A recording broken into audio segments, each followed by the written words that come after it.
hallelujah o. Ògo ni fún Ọlọ́run ní òkè ọ̀run, ọba tí ó dá ayé àti ọ̀run. A gbé ọ̀gá Ọlọ́run, gbọ́ ọpẹ́ wa. Ìjìnlẹ̀ ìfẹ́ atófara tìbí òkè, ọba tí ń jẹ́ ẹ̀mí ni yágbó yájú ọkùnrin ogun àtòfiṣẹ́ ogun rán. A dúpẹ́ tí o tún mú wa rí ọjọ́ ìṣẹ́gun mìíràn lónìí. O sọ wá di òkú, o jẹ́ ayé orí wa mú, ìdààmú ò jẹ́ ó dé bá wa, ò jẹ́ á rí wàhálà, kọlùkọgbà ọkọ̀ òjò jẹ́ tiwa. Ògo ni forúkọ rẹ, gbọ́ ọpẹ́ wa o. Àdúpẹ́ jíjẹ, àdúpẹ́ mímu, àdúpẹ́ wíwọ̀, Olúwa gbọ́ ọpẹ́ wa. Àdúpẹ́ lílọ bíbọ̀, Olúwa gba ìyìn wa. Ní tẹ̀sẹ̀ dáríjì, à ń lọ nínú àdúrà. Olúwa Ọlọ́run mi, tẹ́wọ́ gba àdúrà wa. Ìwọ lọba tí ń gbọ́ àdúrà. Bíbélì sọ pé lọ́dọ̀ ẹni tí ń gbọ́ àdúrà gbogbo ènìyàn yóò kórajọ pọ̀ sí. A tún ti kórajọ pọ̀ wájú rẹ o, gẹ́gẹ́ bí orí kankan torí mi wò láti ara rẹ nínú ọ̀sìn yìí. Mo gbọ́ àdúrà, orí rẹ ò ní burú, ìdààmú ò ní dé bá ọ, ò ní jẹ̀yà, ò ní mọ̀ṣì, oko ìbànújẹ́ lórúkọ Jésù kò ní jẹ́ ìpín rẹ. Lórúkọ Jésù, ọfà ojú oorun kò ní dé bá ọ ní orúkọ Jésù. Mo gbà ní àdúrà ní wákàtí ọ̀wọ̀ yìí, gbogbo alágbára òkùnkùn èyí tó fogun ń jà ọ́ lójú oorun lójú àlá rẹ, iná kó palẹ̀ wọn mọ́ ní orúkọ Jésù Kristi. Ọwọ́ ọ̀tún òdodo Ọlọ́run kó gbà ọ́ lọ́wọ́ wọn.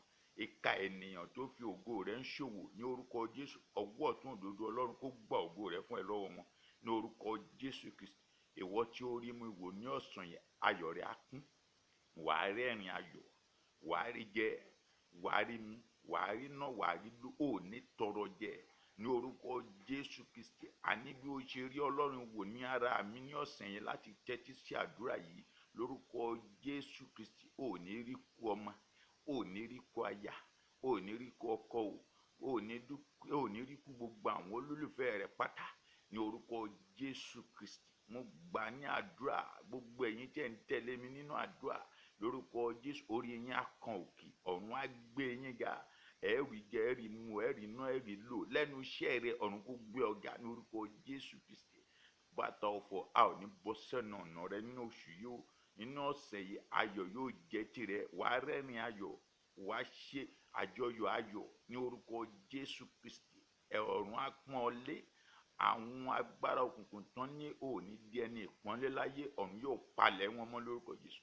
Gbogbo agbára àyíká agbègbè èyí tó fogun jà ọ́ lójú oorun lójú àlá, agbára ọ̀gá ògo kó palẹ̀ wọn mọ́ ní orúkọ Jésù Kristi. Omi rẹ tí o ti gbé sílẹ̀ yẹn, ọ̀run yà sí mímọ́, kó di omi ìyè. Bó bá jẹ́ fi ń ṣanra, àlàáfíà Ọlọ́run kó wọnú ayé rẹ lọ. Ọwọ́ ọ̀tún òdodo Ọlọ́run kó gbà ọ́ lọ́wọ́ àìsàn, lọ́wọ́ ìjákulẹ̀, lọ́wọ́ orí fífọ́ nẹ, lọ́wọ́ ẹ̀dọ̀ ríru nẹ, lọ́wọ́ ẹ̀jẹ̀ ríru nẹ, lọ́wọ́ ibà nẹ.